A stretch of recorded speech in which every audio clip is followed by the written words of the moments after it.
ikibanza akavuga uti reka wenda bakumva ko ari itoro bashaka kukorohereza bakaguhera kuri make. Nibyo sindabyanse, ntabwo ndabyanse. Urumva singiye kugura, sinzoba ngiye kugura ADEPR. Oya, ahubwo cyo bari kibanza kuko batakigikoreramo. Hanyuma muri kuko hogura n'ubundi ubwo buryo bubonetse, nanje nohagura kuko hoba hakwiriye ico gikorwa.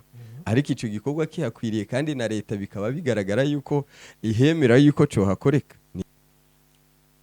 Miliyoni y'idolari, miliyoni y'idolari ngira ngo nama nyarwanda arenga miliyari. Harimo ikibanza, harimo inzu, harimo n'ibikoresho by'urusengero.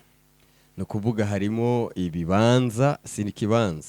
Kuvuga harimo ikibanza, harimo urusengero, harimo ibikorwa by'urusengero, kuvuga ngo nubatse nk'ishure par exemple, harimo ibindi bikoresho byose by'urusengero byose, kuko no kuvuga rero ibyo byose rero ndabikora kubw'izina ry'Uwiteka. Harimo n'amashuri, uvuze ikintu cyiza. Harimo n'amashuri, hari ibitaro, ivuriro, ahandi ntegura kuhashira urusengero n'amashuri. Ibyo byose kandi birahari, ibyo bibanza, kandi nkabona yuko iyo parcelle kandi ntiziragu bamaze kuza bazirambagiza ntibarazitwara nkahagura nkabyuka. Ibyo nibigiye ku bimwe by'abapasteri mubwira abasore ngo bakora ubukwe nta mafaranga bagasiba ku munota wa nyuma.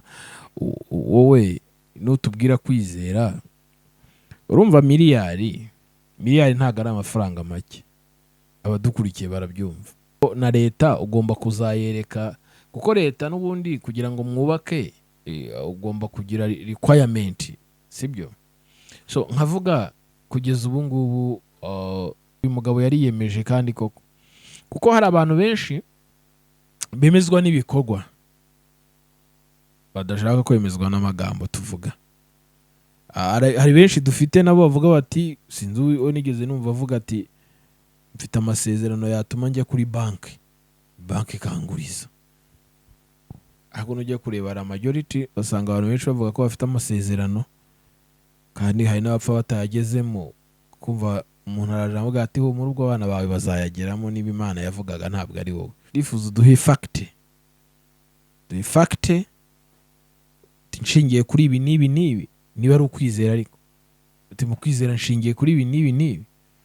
Kabiri,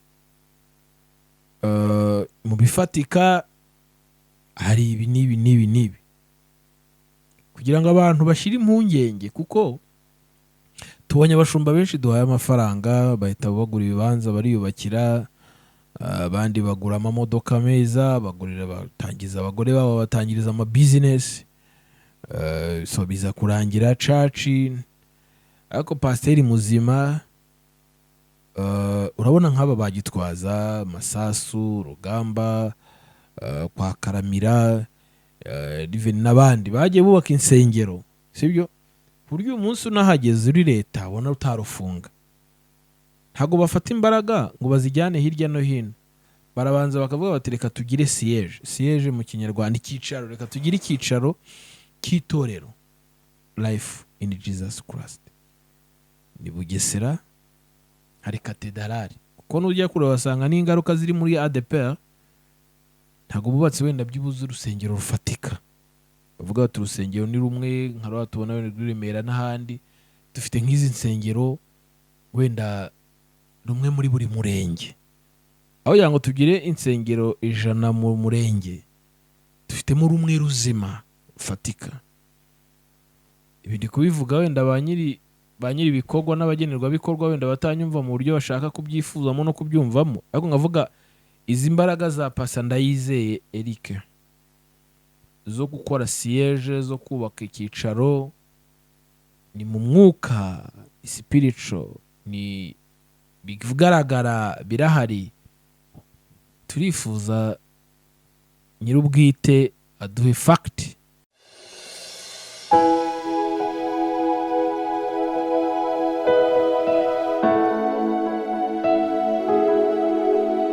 Mwaramutse, mwiriwe, gitondo cyiza badukurikiye aho muherereye. Hanyuma niba ari mu masaha y'igitondo, umugoroba mwiza rero ni mu masaha y'umugoroba. Hanyuma mugire igicamunsi cyiza niba mu masaha y'amanywa, natwe turi mu masaha y'igitondo. reka nsuhuza abantu badukurikira hirya no hino ku isi mu bihugu bigiye bitandukanye. Imana ibahe Imana ibagiye neza.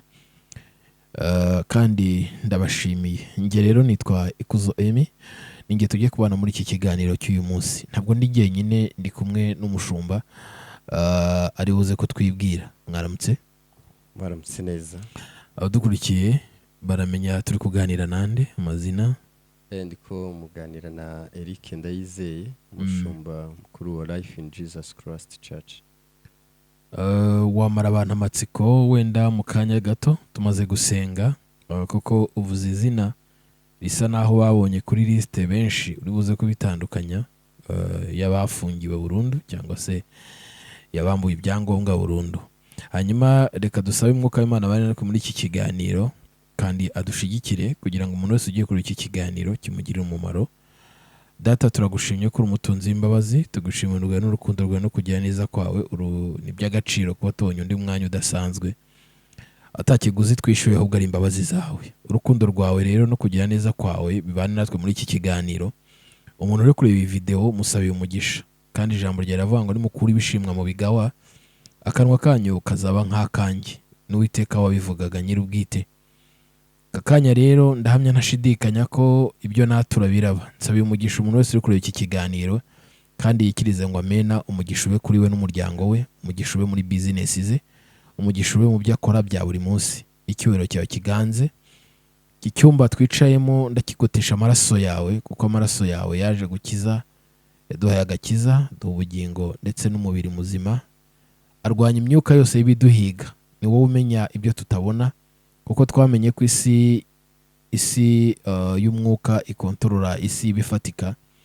Reka twicare kandi dukorere mu isi y'umwuka mu kirere cy'umucyo, kugira ngo tubashe gutsinda umwijima wose wahaguruka. Umurwayi umukize, ufite urubanza umuburanire, ubuze ibyangombwa umuhe ibyangombwa, uhagare ku mfubyi n'abapfakazi. Abatunzi bayatunze cyangwa bafite amafaranga uyahe umugisha kugira ngo arusheho kungukirwa, kandi mu gihe nk'iki babaho umumaro. Reka rero umukozi we ntaba ari we, nanjye ntaba ari njye, ahubwo umwuka w'Imana tuyobore mu izina rya Yesu. Amen. Pasa, ntabwo tuza gutinda muri iki kiganiro cy'uyu munsi, ariko ngira umugisha wo kukwakira. Benshi hari ubwo bakubonye ari ubwa mbere, cyangwa se wenda barakubonye n'ahandi bongeye kukubona. Wavuze izina ry'itorero uyoboye ngo Life in Jesus Christ. Hanyuma ngira impungenge, hari irindi ryagaragaye ryari ryafunzwe burundu. Aya mazina ahurira he? Icyambere nuko ijyacu iri ishobora kuba ari ministry, ariko twebwe ni church. Kigira kabiri, iyo iri enregistré mu karere ka Nyarugenge, ariko iyacu iri enregistré mu karere ka Bugesera. Bitandukanije rero kuko bagiye berekana iryo torero aho riherereye, no kuvuga ijyahagaritswe bisa n'iri iryo zina ryahagaritswe riri mu karere ka Nyarugenge, ntabwo ari akarere ka Bugesera. Hanyuma ubu ngubu mwe mufite ibyangombwa mukoreraho? Ni ukuvuga gushika ku isaha turafise ibyo dukoreraho, nubwo dutegereje n'ibindi. Nubwo mutegereje n'ibindi. Yego. Hanyuma muri aka karere ka Bugesera naho hari amatorero atari make yafunzwe. Ndibaza n'iryo ryarafunzwe nk'ibisanzwe nk'andi yose. Ariko noneho nkavuga nti uyu munsi wenda wasanga hari ingamba mufite kugira ngo igihe cyo gufungurwa n'ikigerageza kizasanga hari ibikorwa runaka mwagezeho. Bitari ibyo rero nabwo turi buze kugaruka turebe niba mu bikorwa bwite bya leta birimo abafatanyabikorwa runaka bagomba gufatanya na leta kugira ngo tugire byinshi tugeraho. Wenda ntiuze kugira impungenge nitubikubaza ni ngombwa, ariko reka duse n'abasimbukira mu bikorwa nyirizina by'itorero cyangwa se by'urusengero muri rusange.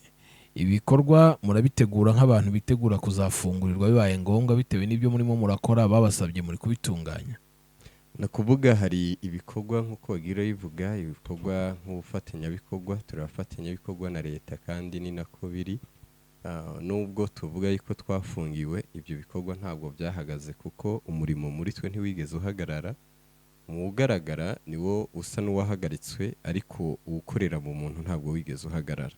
ari gukora ibikorwa biracakoreka, ari ivugabutumwa turacarikora, gusura abagwaye, gusura abadashoboye, kuko intego y'itorero ryacu ni kugaragaza ubuzima bubonekera muri Kristo Yesu mu bikorwa byose, haba mu bifadika Imana yabiduhezagije, ndetse haba no mu buryo kwiha abantu yuko mu buzima bwose turi hano mu isi ibibazo bitazobura kandi intambara zitazobura, ariko ubuzima tuzobonera muri Kristo.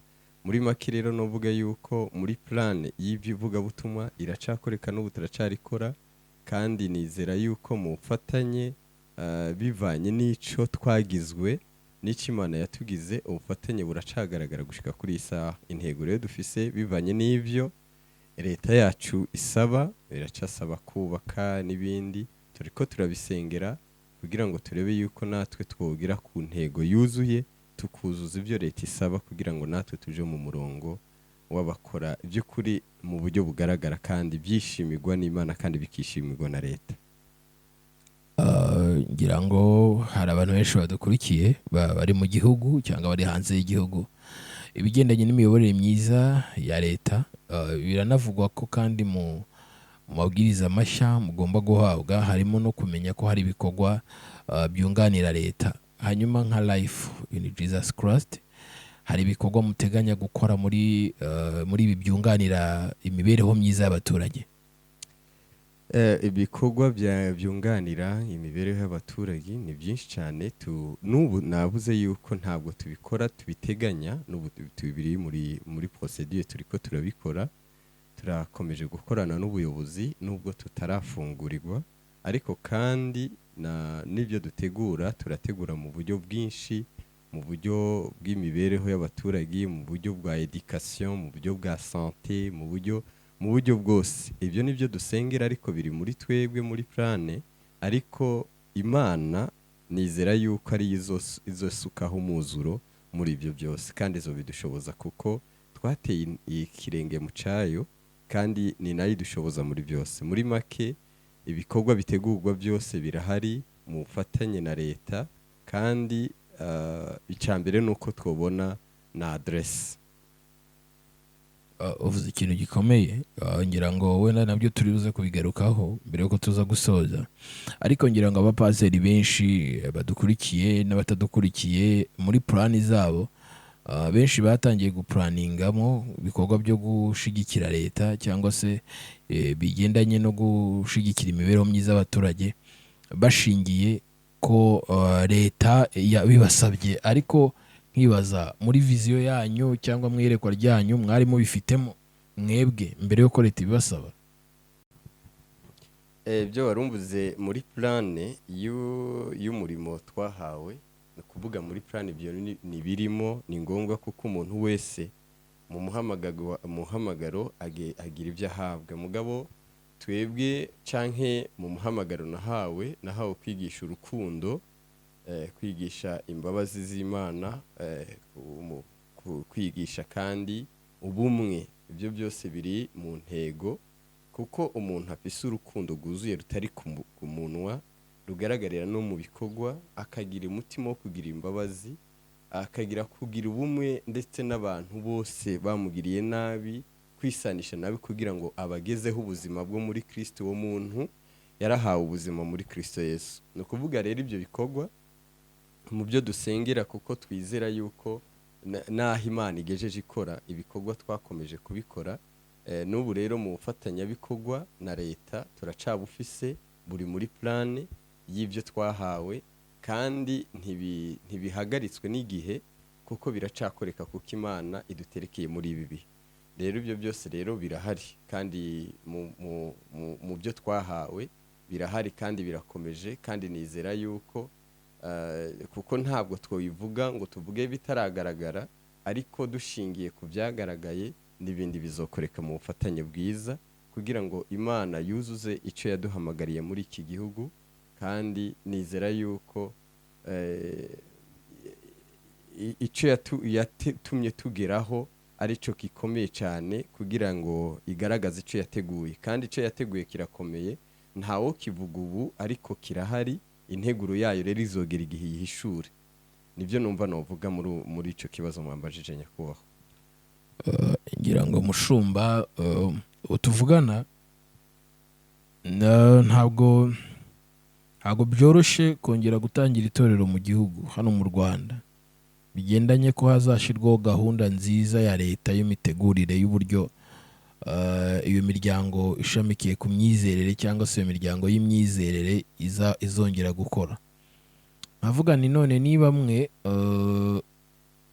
leta yarashize iyi gahunda mutaragira na adresse cyangwa icyicaro nyizina mushobora kuba mubarizwaho, ntabwo bizabagora bigendanye no kuvuga ngo muragura ikibanza kigendanye na za mezire basaba no kubaka. Ibyo bintu ntabwo bizagorana mwebwe, bishingiye ko bavuguruye ibintu bishya. Ngira ngo abatazi ubuhamya bwawe wenda barabizi, abatazi ubuhamya bwawe bashobora kujya mu biganiro bindi wenda bakareba uburyo mwatangiye umurimo mutangirira hariya mu Bugesera. Ntabwo muragira aderese ihamye kwa kuntu umuntu avuga ngo afite icyicaro. Ese mubona bitazagorana mwebwe, dukurikije ko n'izindi nsengero zimwe na zimwe zatangiye no gutekerezwa gushyirwa ku isoko? Icyo ngenderaho cya mbere ni icyo Imana yavuze ku muntu, kandi singwanije n'abandi yuko itabavuzeho, ariko jewe nshingiye yuko naho byaba byarageze nubwo twari dukodesha turi ahantu mu bukode, nta mbaraga zanje zigeze zikora kugira ngo dutangize umurimo, nta n'iz'umwana w'umuntu uretse iz'Imana, kuko mvuga ngo Imana inkuye Burundi intumye ifise misiyo yayo, ifise n'ibyo yategura. Nico numva kandi nuvuga nuko muri leta yacu hano, leta y'u Rwanda ntabwo ibujije gukora umurimo, ariko itunganiriza imibereho myiza y'umuturage kugira ngo ibintu byose by'akajagari bihave ariko bije ku murongo. Muri iyo nzira rero nizera yuko mu bitunganiriza natwe turimo, kandi ndizera yuko mu byo bikenewe kugira ngo natwe tubyuzuze n'ibyakoretse ntaco nabikozeho, Imana irafise uko izobigenza. Nuvuga rero haba kuvuga ngo parcelle, havuga ngo kubaka, tuzokubaka, turizeye kuko leta ntabwo yaheje umurimo w'Imana canke itemera yuko umurimo w'Imana ukogwa, ariko ndizera yuko mu buryo bumwe canke ubundi leta itunganya ibintu kugira bigende neza kandi habe discipline nziza ndetse na ya mikorere, kuko twemeranya mu bufatanye bikorwa yuko umurimo w'Imana canke abakozi canke amadini n'isengero zifasha leta mu kubaka igihugu, kandi icyo nzi nuko itunganya by'ukuri ibizogenda neza kugira ngo igihugu kirushirizeho kuguma kimeze neza. Rero muri ibyo byose rero inyubako turizera yuko hamwe n'Imana izogira icyo ikoze, izogira abihagurukije bakadufasha, ariko cyane icyo mpagazeho cyane kitashobora kuba cyontera impungenge n'icyo Imana yavuze inkura i Burundi inzana mu myaka, kandi nkaba nitwa umurundi, kandi ntabwo bikuraho ko ndi umurundi, ariko haba hageze aho yari imaze gutanguza umurimo, aho nari bimaze gufungura amatorero agera kuri 2 mu gihugu. Ibyo byose ku mbaraga z'umuntu ntabyo byokoreka, ntavuga ngo mfise aho mpagaze, mfise uwo mpagazeho uretse iyo Mana. Rero iyo Mana n'ubu niyo mpagazeho kandi izobikora, kuko inzira yacishijemo ntabwo zirigera zifungwa, n'ubu ndizeye yuko izobikora. Rimwe na rimwe hari ubwo abapasiteri batubwira ngo Imana yarampamagaye irambwira ngo njye gukora umurimo wayo, none wajya kubona ukabona pasiteri ari kuza kugutereta kubera ko uri umukire ufite amafaranga ngo nshigikira umurimo w'Imana, kubera ko ufite impano pasiteri akaza kugutereta ngo uze kumushigikira mu mpano. Nkasigara nibaza ngo eske ko ari Imana yaguhamagaye ntabwo ifite guca inzira abantu bakakwizanira, n'ibyo bintu bikakwizanira? Kuki bisaba kugira ngo ushiremo izindi mbaraga? Ndabikubwira kubera impamvu hari abatanga ruswa, hari abarokirita abantu, hari abakora izindi deals nyinshi kugira ngo abone abantu, abone support, abone iyo nkunga. nkasigara nibaza none se ari kwirwanirira kandi yamuhamagaye ihari kugira ngo irwanirire uwo murimo wayo yateguye muri we ahabe nk'umuntu ugomba gushyira mu ngiro iby'Imana inyuza muri we. Noneho nkibaza aba bapasiteri bamwe na bamwe, si bose, koko aba yaravuganye nayo cyangwa se afite iryo shaka ryo kubikora, yararyamye arabirota, kubera ko umunyarwanda yaravuze ngo umushonji arota arya. Sinzi niba uzi ikinyarwanda ku buryo imigani yumva. Umushonji arota arya. Noneho hano ndaguha agatekerezo kamwe kugira ngo ubyumve neza n'abadukurikiye. Hari umusore umwe yashaka kurambagiza, yabwira abakobwa basenganaga ati munsengere igihe kirageze ndongore. none umwe muri b'abakobwa yakundaga uwo muhungu azavuga ati mbonye inzozi ubugira kabiri, none nijoro rizagarutse. Ati ziye, ati maze iminsi mbona tubonukana mu murima mwiza hasi hariya mu gishanga, tugasarura ibigori nkaza gutegurira. Aragenda arabaza pasiteri ko hari umukobwa umaze iminsi arota izi nzozi. Imana yamubwiye uti uwo mukobwa rero niwe mugore wawe. Ibyaje gukurikira nyuma n'akasamutwe inkuru zanjye ntizijya zirangira, ariko impamvu mbivuze ni iyi: ikimuri mu mutwe w'uwo muntu. Iryo shaka ni ryiza, ndabyemera ko hari ryiza, ariko se igihe cyaryo kirageze? Cyangwa se usibye kubikunda Imana irabimuhamagariye? Kavuga Pasiteri Ndayizeye Eric, ntabwo iyi mitego mushobora kuzayigwamo cyangwa se nawe ukawisangamo. Impamvu mbibaza ni ukugira ngo udukurikiye yumve ko uhamya neza ibyo wizeye cyangwa ubirimo, kuko turabizi ko hari abashumba benshi bagurishije ibikoresho bamaze kubona ko bafungiye. Aravuga ati ibi bintu mbona bitazarama, reka mfunge. Hari abo tuzi hano hirya bakoze utubari, bafite utubari hejuru iyo ngiyo, iby'insengero barabiretse. Nkavuga Eric, duhe cyambere fact, uduhe ikimana ivuze ariko ugishikamyeho. Ikindi uduhe garanti ku buryo n'uwaza akavuga ati umuntu ndamushyigikira cyangwa ndamukurikira, hari icyo nabonye gitandukanye n'icyo nabonye mu bandi. Ibyo nibyo nshaka kumva. Mushumba Eric, karibu. Urakoze cyane. Ikiye mu bintu uvuze ibintu bikomeye cyane, ariko icyo noheraho cyambere nuko ndivuga jewe cyambere nuko mu bikorwa byose yibaho hagomba kubaho intego. Umuntu wese mu byo twahamagariwe, wavuze yuko habaho ishaka, ugaza usanga umuntu arakora ashigikiye ku bantu bafise ubutunzi runaka.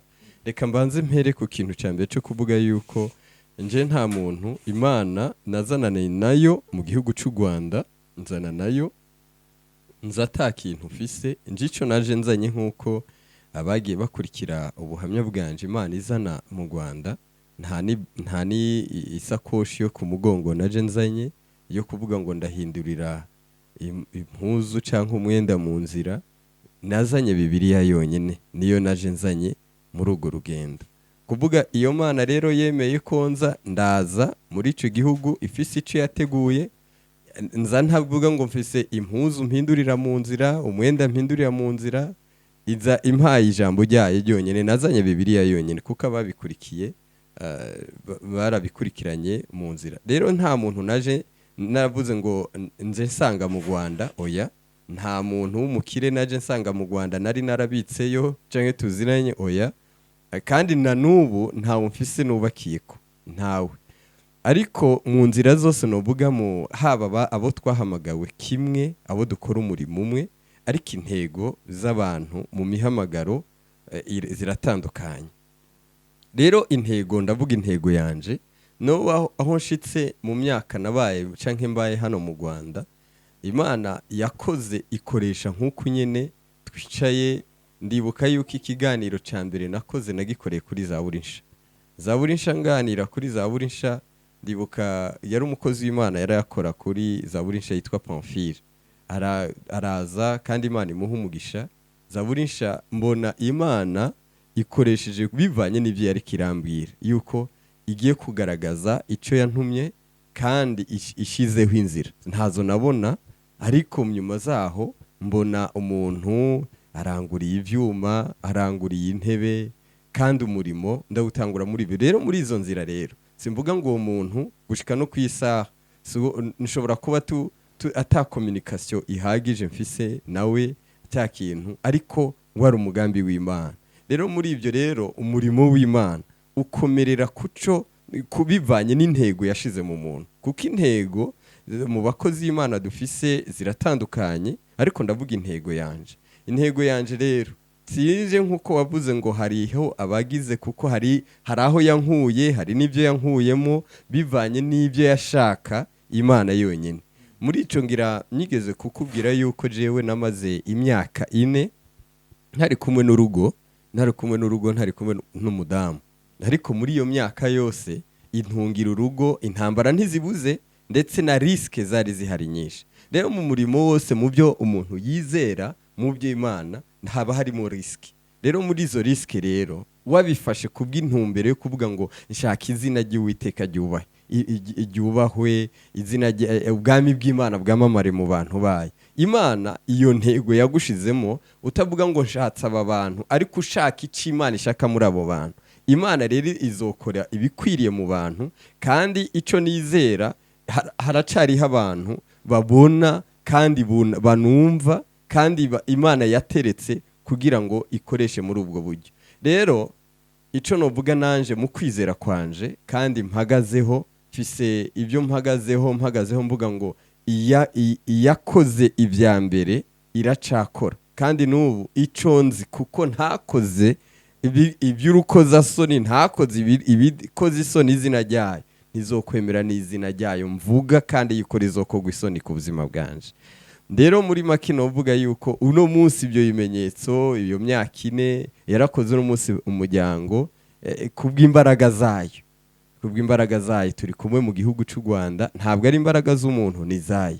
Rero kandi muri ibyo rero Imana yari yaravuze, hariho kuvugana n'amadivorce agaragara, ariko kuko ntaja mu busambanyi, kuko ntagiye nyuma y'urugo, irarundindira, kandi kuko natwaye ibyo yampaye kandi ndabitwara. Ntibibuze ibibabaza, nkuko wavuze ngo hari ucaho, kandi Imana yarayimubwiye, kandi akaba afise rero kwigwanirira umuntu yigwanira afise hagwanirira. Nje simfise aho nigwanirira, simvuga ngo ndafise mama mpamagara abimfashe, simfise papa mpamagara ngo abimfashe, ndetse ninakora n'amakosa nzovuga ngo araza mvuganiye ntawe, ariko data mpagazeho rero niwe nkomeza kwambaza uko bukiko bwije, akampa nizo nguvu canke izo mbaraga zo kwibamo, kugira ngo mbeho ibitunganye abyujuje mu gihugu aho yateguye, kandi ategura ibyo tunganya ubuzima bwanje nuko n'ubwa benshi. Numva ariko no bisubiza. Urakoze cyane pastor. Hanyuma uyu munsi mwamaze kubona ikibanza cyo kubakamo? Hose urabona ahantu hose dukorera, ku by'ukuri ahantu dukorera nafunguye, Mwogo namaze gufungura mu murenge wa Mwogo, ni mu karere ka Bugesera, no mu murenge wa Juru. Hose turakodesha, kandi hose baradufungiye. Ariko imirimo nkuko nabiko ndavuga, ntabwo naretse, kandi nigisha abantu kudatatana, kuko ni wa muhamagaro, kudata icyo babwiwe, kandi abo muri icyo cyaro turimo nizera abakiriye ico nabahaye n'ubu baracagikomeyeho. Rero muri ibyo rero ibibanza twari tumaze kubirambagiza mu kwizera, kuko kose no kwizera kwanje hagiye kurambagiza, ndarambagiza n'ahandi. Ico ntegereje nuko Imana yakoze ibya mbere yongera ikururuka, ikavuga ngo genda ugure, genda wubake. Ni muri iyo nzira. ADEPR yatangiye kugurisha hamwe na hamwe, bishingiye ko wenda bafite insengero nyinshi, cyangwa se bafite ahantu hanini, noneho mu buryo bwiza bwo kubyoroshya kugira ngo abantu begerane be kongera gutatanya imbaraga. Noneho nkavuga nti buriya ntiwareba nka ADEPR hafi abantu bagurishije ukagura nk'aho hantu akaba ariho uvugurura, ntibyakorohera. Ikibazo hari n'icyo wari kuravuga ngo abakozi b'Imana bagiye baragurisha ngo ibyo bari bafise babigurisha. Ibyo icyo mu kwizera kwanje, ibyo ni iby'Imana yampaye. Wumvise mu byo navuze hari imbaraga zanje zirimo, navuye i Burundi nzanye Bibiliya. Rero n'ubu haba intebe haba ibyuma nobwirwa Imana yotuma imbwira ati biha umuntu kuko ni byayo sinobigurisha. Rero n'ubu rero ADEPR igurishije ikagurisha, sinoza kuvuga ngo nogiye kugurira ADEPR kuko ibyo ni bya ADEPR, ariko iby'Imana yateguye ku bwanje birahari kandi niyumva yuko bikwiriye, kuko icyo navuze ngo nze kugura ADEPR uno munsi mpagaze usoma amafaranga mvuga ngo nza kugura kuko nduwugura mba naraguze kandi nduwubaka mba narubatse. Ariko ibibanza biracahari mu Rwanda byo kugura, ikibuze nuko Imana iyururutse ubwo buryo kugira ngo hagurike ibisigaye bigakoreka. Nayo sinoza kuvuga ngo nteguye kugurira ADEPR oya, ahubwo nteguye kubakaho Imana yanyoboye kuba no kubaka. Ubwo numvaga bishobora kukorohera wenda baramutse bafite ahantu bari bugurishe nk'ikibanza, akavuga uti reka wenda bakumva ko ari itoro bashobora kukorohereza bakaguhera kuri make. Nibyo sindabyanse, ntabwo ndabyanse. Urumva singiye kugura, sinzoba ngiye kugura ADEPR oya, ahubwo cyo bari kibanza kuko batakigikoreramo. Hanyuma muri kuko hogura n'ubundi ubwo buryo bubonetse, nanje nohagura kuko hoba hakwiriye icyo gikorwa. Ariko icyo gikorwa kihakwiriye kandi na leta bikaba bigaragara yuko ihemera yuko cyo hakoreka, niho icyo gikorwa cyo hakorekera. Rero muri make numva ari uko no bisubiza. Urasabwa amafaranga ngahe kubona ikibanza no kubona urusengero? Wamaze kubona agace uzaguramo si ikibanza? Yego, agace ko kuguramo ibibanza no kuvuga mu murenge jewe nemera gushiramo urusengero rumwe mu kwizera kwanje. Mu wundi murenge nkashiramo nkuko nkorera mu mirenge 2, aho muri utwo duce twose naramaze gushikayo mpagararaho nshiraho kandi banyiraho tutaravugana, ariko numva ko ari ku isoko ndagenda ndahahagarara ndahasengera. Naranashizeyo nibuye gusa ntibambonye banyiraho. Nashizeho nkibuye kuko nza ntembera nabona nagize kandi nkumva umuka umpamanya yuko aho hantu ho kwira ico gikorwa.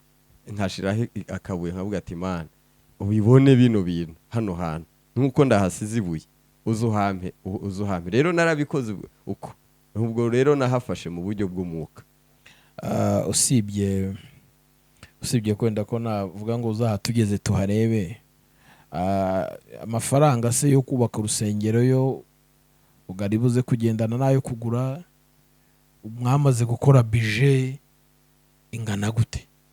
Ku by'ukuri byose nari maze kubikora bibanye n'ibikorwa remezo bisabwa na leta, byose narabiteguye muri icyo kibanza. Muri ibyo bibanza nagiye ndabona nkifuza hamwe yuko no hakorera hamwe n'urusengero hagakoreka hakabonera n'ibikorwa remezo bifasha muri wa muhamagaro bya bindi byose, haba kwegeranya abantu ndetse n'ibikorwa bigaragara abantu bisangamo. Ibyo byose narabikoze, iyo plan niyo budget ndayikora, ariko biracasaba uburyo bwinshi mugabo bigera mu kwizera kwanje na planifier ibintu bigera muri miliyoni $1.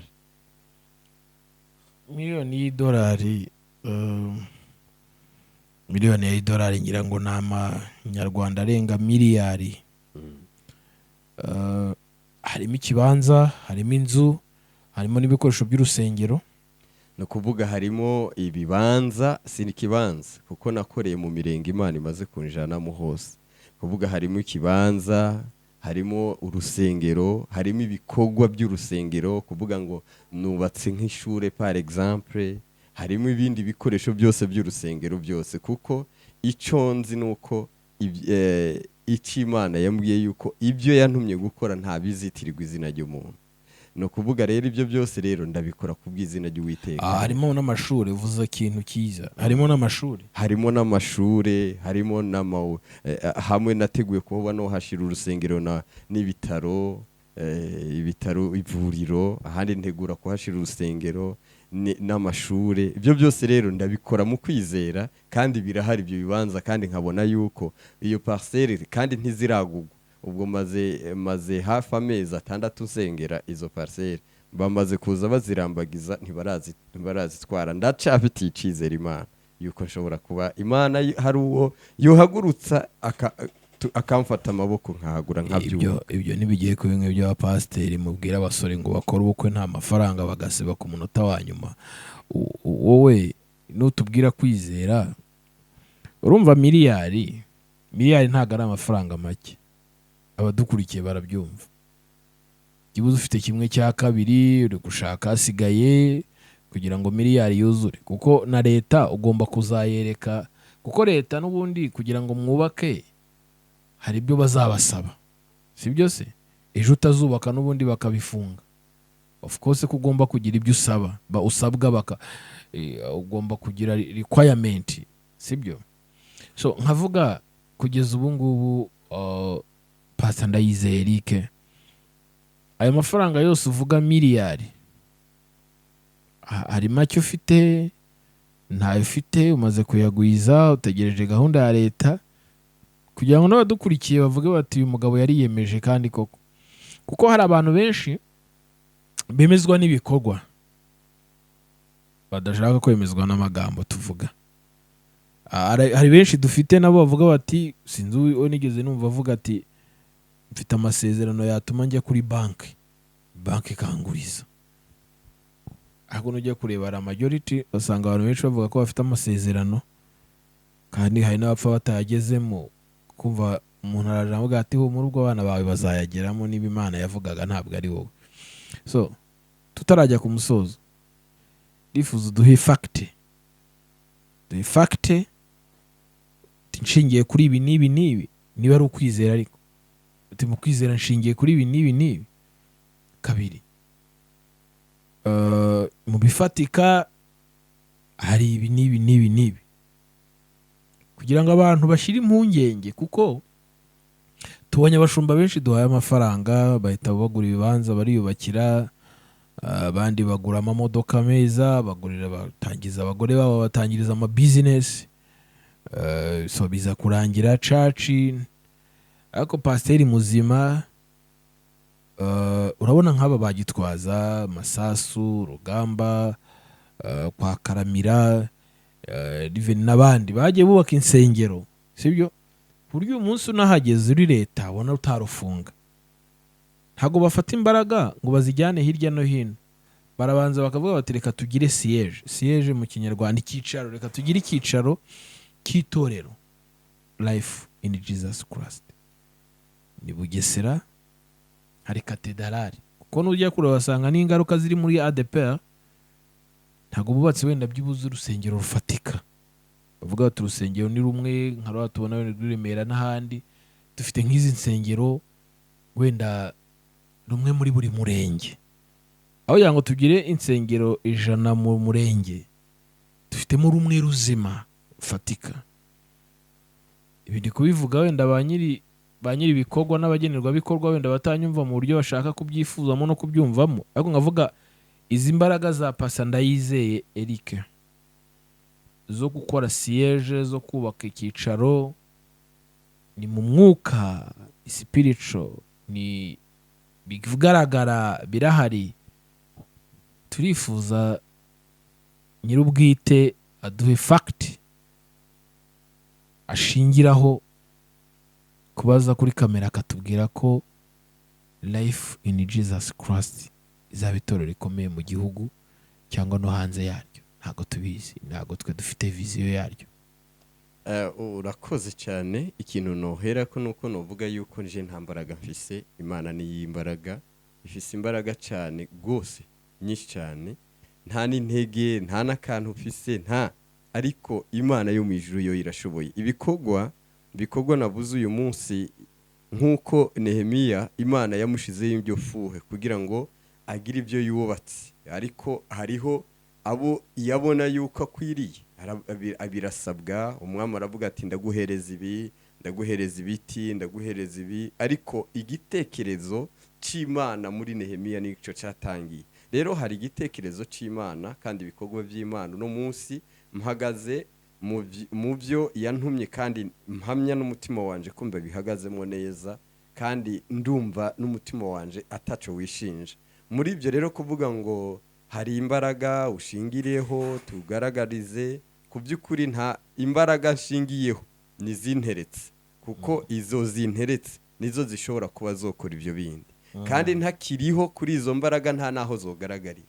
Rero kuko ndiho izo mbaraga niho zigiye kugaragarira muri ibyo bikorwa byose. Ubuze n'ikintu cyo kuvuga siege nkanje nje nkorera mu cyaro, nta nubwo hariho benshi akavuga ati ariko uriko rasengera Imana izoguha uburyo ububake siege zoje Kigali. Je kubwanje kandi n'Imana n'umutima wanje ntabwo noshira siege Kigali.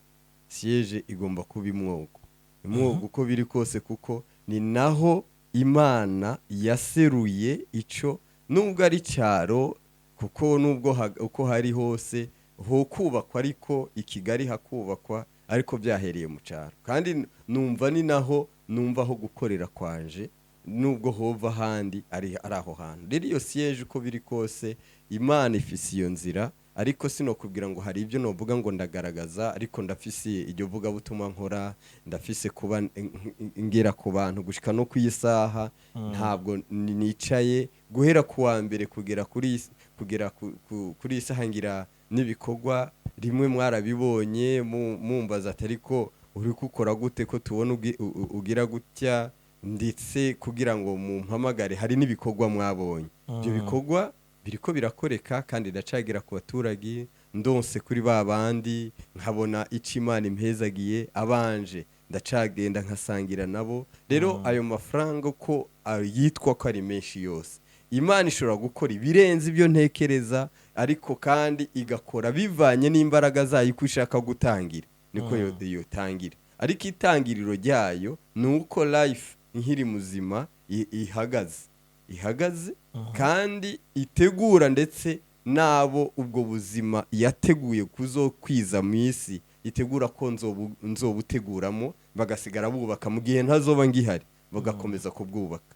Rero muri make novuga yuko ni imbaraga z'Imana mpagazeho, nta mbaraga zo kuvuga ngo fisiki no garagarize isi, no garagariza abadutega ngo mvuge ngo muri iyi miliyari ndafise miliyoni, ntayo mfite. Nje mpagaze kuri ico kuvuga ngo ikindinze imbaraga zihagazeho iracabikora n'ibyo bindi yateguye. Nuko no bisobanura kuko hari ibikorwa byinshi mu mazimisi murimo murakora bigendanye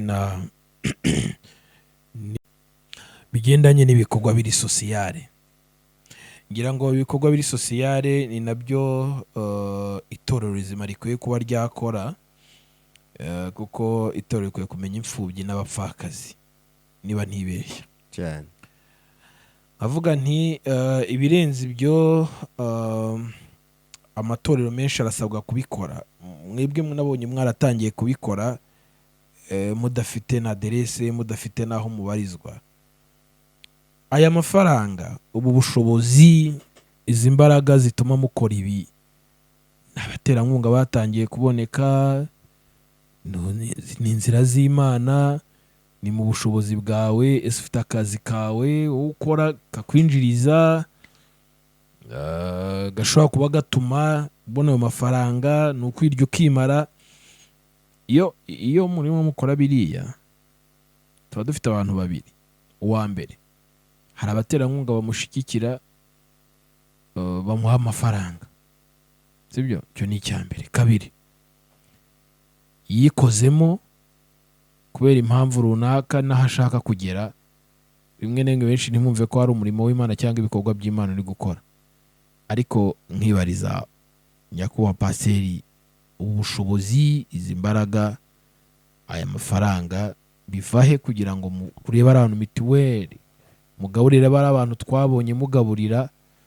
Iyi n'umuba byatumye nyamugani dukora iki kiganiro, ngiye ngo ngire ibyo nkwibariza. apana ko numva ibyo ngiye ntabashe kubaza nyir'ubwite, uriya ntawe umbwira amakuru y'undi ngewe ndayimenyera namubajije. ku by'ukuri nk'uko natangiye ndabibabwira, nta mbaraga zo kuvuga ngo ndafise aho nijya nimara, ndafise itongo cyangwa isambu mpingamo nza gusoromamo, oya. Kuza mu Rwanda, Imana izana mu Rwanda yarateguye abanyarwanda bakira ubutumwa bwayo, yantumye nk'uko dufatanije n'abandi mu kwamamaza ubutumwa bwiza. Muri ubwo butumwa natanze rero hariho abanyarwanda uyu munsi babonye canke Imana ihagurutse kugira ngo ca kindi yateguye cyubake kandi gishinga imizi, gikomere kandi gigira ishusho kandi cyubahisha izina ryayo muri iki gihugu. Bashobora kuvuga ati turakugaburiye, akavuga ngo je numva uku kwezi nogira ico nkugaburiye, akagira icyo akoze, kuko iyo myaka yose ndi mu Rwanda nabeshejeho n'abanyarwanda kandi naje ntabazi, naje ntabuganye nabo, naje ntavuga ngo nzohura nabo, ariko kubw'umugambi w'Imana yabateguye muri ubwo buryo. Kaza usanga barankoreye, barampaye iyo kawunga, ariko nanje kubera wa muhamagaro ntabwo nshobora kuvuga ngo ndiko ndajya ngo nicare nishizaha, oya, nca ngenda nkabisangiza abandi muri bwa butumwa, kuko ico nemera njewe, ico noba ndonse kuri uwo mwanya ni kiza kimfasha mu rugendo muri ryavuga butumwa nahawe. Rero muri make simvuga ngo numutera nkunga mfise, ntawe, ariko ndacahagaze kuri rya rindi yatangije umurimo muri nje, ni nayo ukomeza. Rero akimpaye ko kujya saa sita kaba kamfashije kugira ngo urugendo rukomere, sinzi kuvuga ngo nicaye ndaryamye ngo nuko nagize, oya, ibyo ntabwo ariko ndi kimwe gusa. Umuterankunga Imana yateguye, hariho abanyarwanda ubutumwa bwiza bakiriye kandi babonye by'ukuri yuko mu bwenge Imana yabahaye ndi mu nzira y'ishusho y'iby'Imana, mu byo bize, mu byo bumvise, ndi muri iyo shusho y'iby'Imana ishobora kuba yo bitegura kuzubaka ejo hazaza, haba mu babo ndetse no mu byabo, cyane mu gihugu cyacu. Muri make rero novuga yuko nta mbaraga mvuga ngo ndishigirijeho, ntazi umuterankunga, n'iz'Imana n'izabo yateguye bo kumfata amaboko. Haracariho abantu benshi bakira ubutumwa bwiza kandi baracashaka yuko ibihumbi byinshi bihinduka. Abo baracariho rero, muri abo nibo bantiza amaboko kugira dufatanye ubwami bw'Imana bukomeze kwaguka. Ni muri iyo nzira. Ngira ngo nyemerera tugane ku musozo. Ibibazo nari mfite byose byari ibyo, ariko noneho wenda mbere yuko dutandukana, hari umuntu umwe, babiri, batatu, 10, 100, 1000, biraterwa n'umutima wakozweho. Ushobora bati umupasi ndamubonye cyangwa umushumba namubonye, nshobora kumushigikira mu buryo bumwe cyangwa ubundi. Reka nanabisobanuye gutya, hari igihe abadukurikiye rimwe na rimwe birengagiza kubikora, wenda bagira ngo ni gahunda y'umunyamakuru n'umutumirwa, ariko ibi bintu ndashaka bibe kiriya. Ntabwo tuzahora tubona ibintu by'Imana muri negatifu. Birakwiriye ko abantu bava ku rwego rumwe bakagera ku rundi rwego rwo kumva ibintu by'Imana cyangwa ibikorwa by'Imana nk'uwikorera, kuko umutima wawe Imana irawuzi cyane. Rimwe na rimwe uzabona abatubura cyangwa baza kwiba babona menshi, ariko nibyitirirwa ko byaje mu mukozi w'Imana, bazabyita iby'abajura, bazabyita iby'abatekamutwe, bazabibatiza andi mazina. Ariko Imana idinga n'umutima wawe. Ngishobora no kuyampa unyanga utankunda, ushobora no kuyanyima kubera impamvu zawe, ariko Imana izi umutima wawe. Ntago ngewe ngira ngo na n'uyu nahize umuhigo, ngewe reka narabivuge, cyane ngira ubushobozi bwo kugira ibintu mbona abantu bafite bapfusha ubusa, nzubakira Imana. Amen. Imana wayubakira mu buryo bumwe cyangwa ubundi. No kuba urazi ngira ibikorwa nanjye bituma abantu bampamagara, bashonje, bababaye, bafite ibyifuzo, rimwe na rimwe ukabona nta kintu babamarira, ariko nkagira abandi bamama Imana yateguye, urubaza umumama uguhamagara akavuga ngo ikuzo ngo umeze neza, nimeze neza. Ese ko mfite ibihumbi 5, hari umuntu waba ufite abana batariye? My friend, ntabwo Imana iri kureba amamiliyoni utunze kuri banke n'ahandi, ahubwo wa mugore ngo yatanze utwo yari afite twose. Wa muntu ugiye kwakira 5,000, 500 yari menshi kuri we, 1/10. Ni nk'inzozi kubona 500. None abonye umuntu umuhaye 5,000, wewe urumva ikintu ukoze mu bwami? Ese urumva ikintu ukoze ku marangamutima y'umuntu wagaburiye? Rimwe na rimwe n'umuryango akambwira, mbwira umuntu wamfashije ndashaka kumumenya, nkavuga no, ntago abikunda. So nkavuga rero, niba hari umuntu ufite umutima wo kubakira Imana, warayatanze iwanyu barayarya apfa ubusa, nta kibazo. Wowe wari ufite umutima wo gutanga, wahuye n'umuhanuzi, profete, bishop, paseri w'umwesikoro nk'uko bivuga, arayarya, ntiyagira n'icyo kumara, ntiyagira n'akugeza. Ntabwo izina ry'Imana rikwiye gusiga umwanda kubera abo bantu. Abo babonye ingororano zabo mu isi, n'ubundi ingororano zabo ni izo, kuko bakorera inda. Ariko abantu bubaka cyangwa se abantu bari kubaka kingdom, apana abantu tubona birwa bubaka amayimpaya. Ariko niba Imana izi kuri muri kingdom, shaka kuguha umuntu umwe cyangwa 2 cyangwa 3 cyangwa 4 nabo bari muri iyo ntego. Ntabwo nzi ngo ni bangahe. Hani iki kiganiro kitarebwa n'abantu benshi cyangwa se benshi, ariko hakaba harimo umuntu Imana yateguye ufite ikintu runaka agomba gukora. Kuko wazanga n'amafaranga urimo uvuga gutyo, hari umuntu wenda uyafite ushaka kubaka ibintu nk'ibyo yabuze ahahera, cyangwa uzavuga ati ndashaka gutanga. None uyu muntu yanyura he? Yakubona gute? Yaca he kugira ngo mufatanye kubaka iyo kingdom?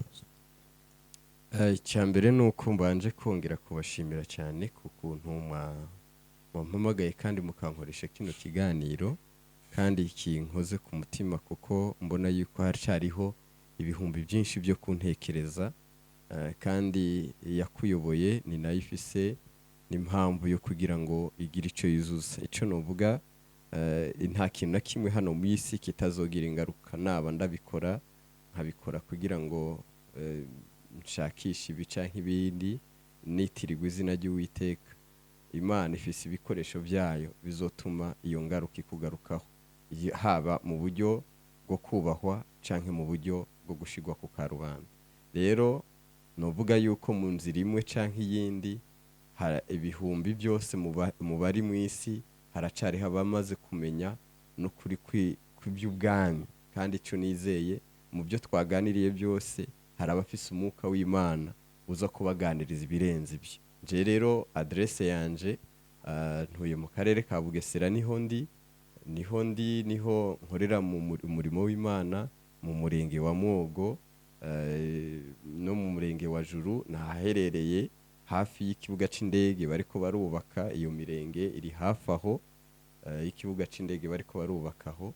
Rero ikindi naco, adresse yanje ndafise telefone ni 078 379 75 kandi nizera yuko nibakurikirana kino kiganiro nubwo boca ku buyobozi bw'iyi televiziyo, inimero zanje ntabwo bozibura.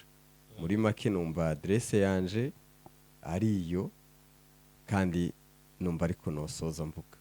Murakoze. Imana iguhe umugisha. Ngira ngo ntago byagorana, wakenera kukubona biroroshye, ntago bigoye. Hanyuma kandi ntekeza ko n'ibindi bikorwa biri hafi. Bafite YouTube channel yitwa Life in Jesus TV. Life in Jesus TV. Tambuka ubutumwa bwiza, ibikorwa ndetse n'ibi twavugaga byo mwagendaga mufasha abantu byose bigaragara hano kuri iyi channel ya YouTube. Ni umuyoboro wa YouTube kandi murabizi ko YouTube kugeza ubu ngubu ifite uruhara rukomeye cyane mu gukomeza kwamamaza ibikorwa bigiye bitandukanye, ibyiza n'ibibi byose. YouTube ngira ngo iyo utayikoresheje neza nayo ni ikindi kibazo. Ese waba warigeze ukora igishushanyo mbonera cy'uru rusengero?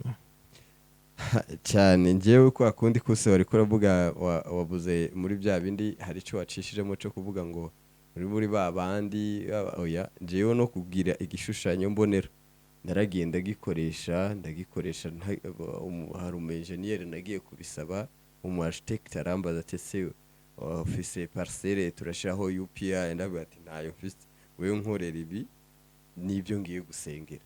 Ndagifise pe igishushanyo mbonera ndagifise, ndetse n'amafoto y'urusengero nateguye yose arahari, namaze kuyahabwa barabinkoreye. Rero mu kwizera nibyo kandi narabikoze. Uraza kuduha ifoto? Ntacyo bitwaye. Wadusengera tukagana ku musozo mushumba. Mbanje kubashimira mbere yuko nsenga, ndashimiye ubuyobozi bw'iyi televiziyo bwangira icyizere kandi buba bukurikirana ndetse bakumva yuko twonaganira kuri iki gikorwa. Kumbure hari impamvu Imana yabakoresheje kugira bigende gucya.